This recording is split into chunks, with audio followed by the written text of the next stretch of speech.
Good morning, students. Today in our class, we are going to discuss question answers of chapter 2, that is microorganisms, friend and foe. So let us start with question number 1. And the question is, can microorganisms be seen with the naked eye? If not, then how can be they seen? क्या हम micro organisms को अपनी आंखों से directly देख सकते हैं? अगर ऐसा नहीं है तो किस चीज से हम उन्हें देख सकते हैं? No, micro organisms can not be seen with the naked eyes. हम अपनी आंखों से डायरेक्टली माइक्रो ऑर्गेनिजम्स को नहीं देख सकते. इन्हें देखने के लिए हमें माइक्रोस्कोप की हेल्प होती है. माइक्रोस्कोप यूज करते हैं हम माइक्रो ऑर्गेनिजम्स को देखने के लिए. ऐसा क्यों है? Because the size of micro organisms are very very small. इनका साइज बहुत छोटा होता है, इसलिए हम डायरेक्टली अपनी आंखों से इनको नहीं देख पाते. And the next question is, what are the major groups of micro organisms? Micro organisms के कौन से मेजर ग्रुप हैं? हमने पहले भी पढ़ा हुआ है. माइक्रो ऑर्गेनिजम्स के मेजर ग्रुप कौन कौन से हैं? Protozoa, bacteria, algae, fungi and viruses.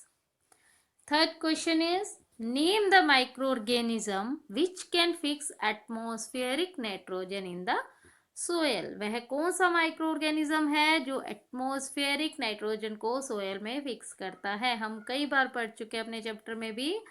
That bacteria is rhizobium. The rhizobium bacteria present in the root of leguminous plant and blue-green algae fixes atmospheric nitrogen in the soil. ये जो bacteria है rhizobium, ये leguminous plants की roots में present होता है और बाद में क्या करता है? एटमॉस्फेरिक नाइट्रोजन को सोयल में फिक्स कर देता है, जिसकी वजह से हमारी सोयल की जो न्यूट्रिएंट्स हैं वो ज़्यादा बढ़ जाते हैं और फर्टिलिटी भी इंक्रीज हो जाती है. Next question is, write 10 lines on the usefulness of micro organism in our life. हमारी ज़िंदगी में माइक्रो ऑर्गेनिजम्स के क्या क्या यूजेस हैं, ये पढ़ेंगे हम. सबसे पहला यूज़ है, micro organisms are used in preparation of bread and cake. जो माइक्रो ऑर्गेनिजम्स है कहाँ कहाँ यूज होते हैं? ब्रेड और केक बनाने में यूज होते हैं.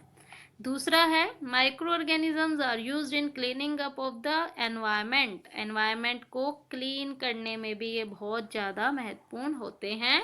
ये क्या करते हैं? जो डेड ऑर्गेनिक वेस्ट होता है प्लांट्स और एनिमल्स का, उसको ये डिकम्पोज करके सिंपल सब्सटेंसेस में कन्वर्ट कर देते हैं.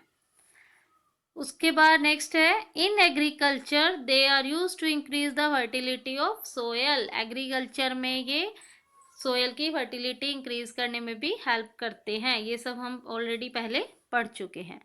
Bacteria are used in making of cheese, pickles and other food items. Cheese है, पिकल्स है, अचार और भी काफ़ी सारी फूड आइटम्स होती हैं जिसे बनाने में बैक्टीरिया हमारी मदद करता है.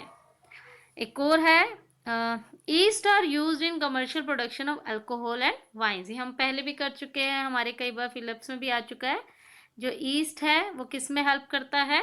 अल्कोहल और वाइन्स की प्रोडक्शन में, कमर्शियल लेवल पे.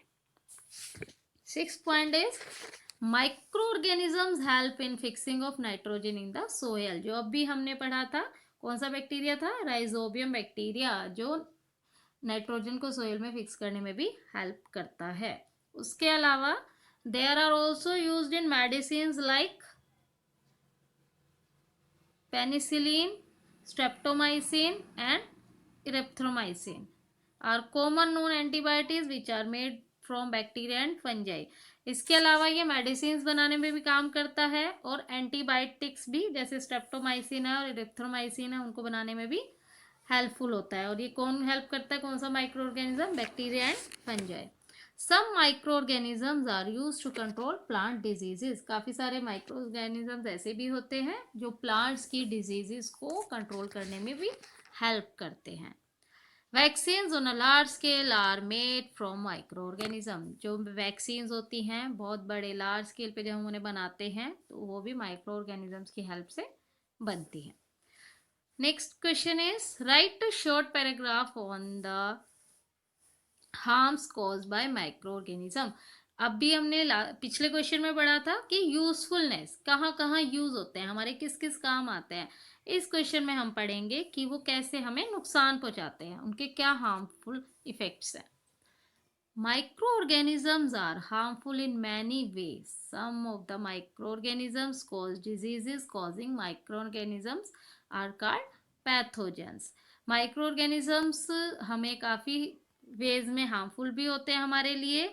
कुछ माइक्रो ऑर्गेनिजम्स होते हैं जो डिजीज कोज करते हैं, हमने पहले ही पढ़ा था, और ऐसे डिजीज कोजिंग माइक्रो ऑर्गेनिजम्स को क्या कहा जाता है? पैथोजेंस।